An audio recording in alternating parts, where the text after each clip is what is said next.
Ja više nemam razloga da živim.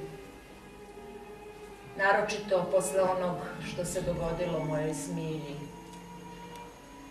Juče smo se hranili. Sirota Smilja.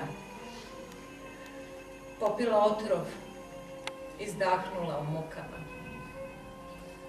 A znala je sve. Bila mi je oslonac u nevolji. Imala je 2 sina. Kao deca bili su ko 2 zlatne jabuke.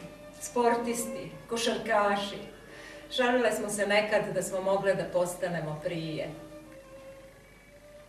Stariji Mladen boluje od side. Kako je to dobio, sada nije ni važno. Umire u bolovima. Negovala ga je Smilja onako kako samo majka ume da neguje. Do juče.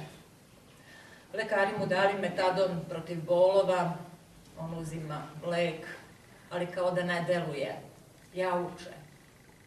Prekjuče uđe Smilja u sobu i vidi kako mlađi Gojko uzima metadon. Umesto bočice s lekom na sto stavlja bočicu sa obojenom vodom. Slutila je Smilja da se Gojko drogira. Nije više mogla da živi.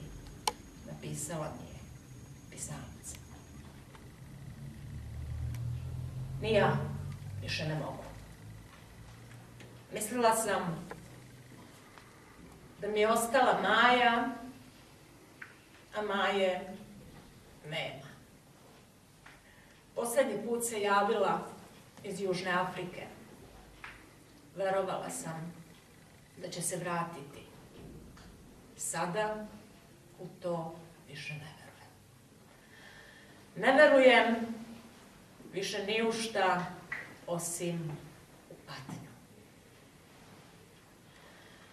Svoje zemaljske dugove sam namirila.